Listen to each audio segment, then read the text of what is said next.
नमस्कार साथियों, VTR education के यूट्यूब चैनल पर सभी साथियों का स्वागत है। आज हम बात करते हैं राजस्थान के समस्त सरकारी कॉलेज 70/2025-26 के प्रवेश नवीनीकरण प्रक्रिया से रिलेटेड इसका जो नोटिस है वो जारी कर दिया गया है। इससे आगे हम बात करते हैं कि जो प्रवेश नवीनीकरण की जो फीस जमा कराने की जो डेट है वो क्या है। सबसे पहले तो हम डेट की बात करते हैं 23 जून से 20 जुलाई। डेट तो है 23 जून से 20 जुलाई। अब बात करते हैं कि ये फीस है जो किन स्टूडेंटों की लगती है। तो ये fees only for regular student की लगती है। रेगुलर, जिस स्टूडेंट का गवर्नमेंट कॉलेज के अंदर रेगुलर बेस पर एडमिशन है तो उस स्टूडेंट की फीस लगती है। नॉन स्टूडेंट की नहीं लगती है। नॉन स्टूडेंट की नहीं लगती है, ठीक है। रेगुलर तौर पर जिसका एडमिशन है उसी की ये फीस लगती है। अब बात करते हैं कि ये फीस किन स्टूडेंटों को जमा करवानी। तो जिस भी स्टूडेंट ने सेकेंड ईयर, मैं यूजी की बात कर रहा हूँ, सेकेंड ईयर एनुअल पद्धति पर एग्जाम दिया है, ठीक, तो वो थर्ड ईयर की जो फीस है वो आपको जमा करवानी है। थर्ड ईयर की फीस जमा करवानी है। इससे आगे हम बात करते हैं सेमेस्टर पद्धति पर, क्योंकि 2 साल हो गए सेमेस्टर पद्धति को चलते हुए। तो जिस भी स्टूडेंट ने फर्स्ट सेमेस्टर का एग्जाम दिया है तो उसको थर्ड सेमेस्टर की फीस जमा करवानी है। थर्ड सेमेस्टर की फीस जमा करवानी। जिस स्टूडेंट ने थर्ड सेमेस्टर का पेपर दे लिया है तो उसको फिफ्थ सेमेस्टर का फीस जमा करवानी है। इतनी बात समझ में आ गई। ये तो थी यूजी से रिलेटेड, ठीक। इससे आगे हम बात करते हैं पीजी। तो जिस भी स्टूडेंट ने फर्स्ट ईयर का पेपर दे लिया हो तो सेकेंड ईयर की एडमिशन जो प्रवेश की जो फीस होती है वो जमा करवानी है। किसी यूनिवर्सिटी के अंदर यदि पीजी के अंदर सेमेस्टर पद्धति चलती हो तो उसकी जो फर्स्ट सेमेस्टर का पेपर दे लिया है तो थर्ड सेमेस्टर की फीस जमा करवाए, ठीक। ये बात थी पीजी की। इतनी बात समझ में आ गई होगी, ठीक। रेगुलर जिस स्टूडेंट का एडमिशन है उन्हीं को जमा करवानी, नॉन वालों को ये फीस जमा नहीं करवानी। इतनी बात समझ में आ गई होगी।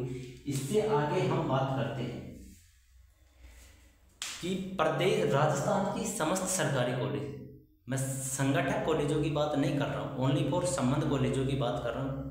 यूनिवर्सिटी चाहे कोई सी भी हो, राजस्थान यूनिवर्सिटी हो, मत्स्य हो, शेखावाटी हो, कोई सी भी यूनिवर्सिटी हो, ओनली फॉर संबंध कॉलेजों की बात कर रहा हूँ। किसी भी यूनिवर्सिटी की संगठक कॉलेजों की बात नहीं कर रहा हूँ।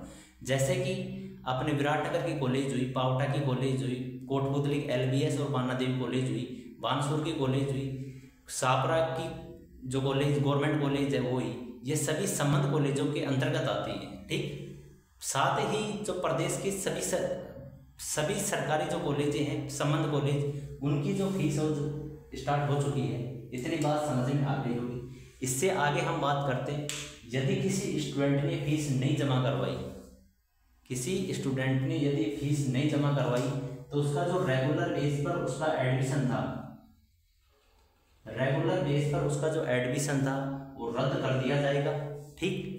उसका रेगुलर तौर पर एडमिशन नहीं रहेगा। इतनी बात समझ में आ गई।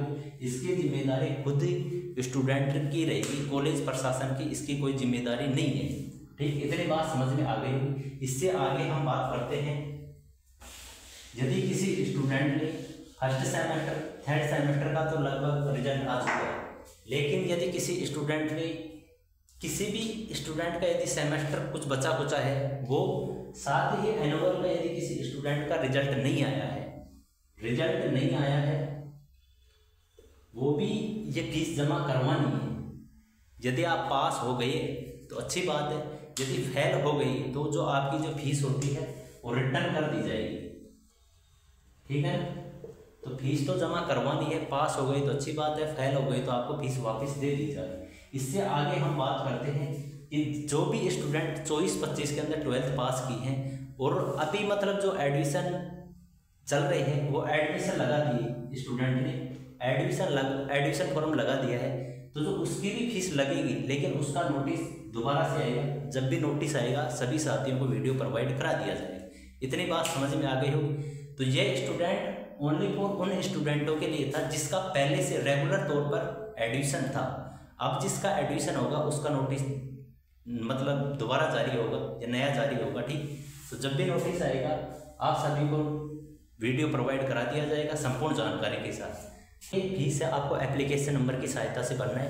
आपकी जो एप्लीकेशन नंबर होते हैं first year, third, second year, third year application number समान होते हैं, जो कि आप फर्स्ट के अंदर जब वो एडमिशन के लिए जब फॉर्म अप्लाई करते हैं उस टाइम आपके पास एप्लीकेशन नंबर का मैसेज आता है, या फिर कॉलेज के अंदर जो ID कार्ड दी जाती है उसके अंदर आपके वो एप्लीकेशन नंबर होते हैं, उससे आपकी फीस कट जाएगी। इतनी बात समझ में आ गई। संपूर्ण जानकारी आपको प्रोवाइड करा दी गई है। फिर भी यदि किसी साथी को कोई प्रॉब्लम हो तो कमेंट कर देना। ठीक, थैंक यू।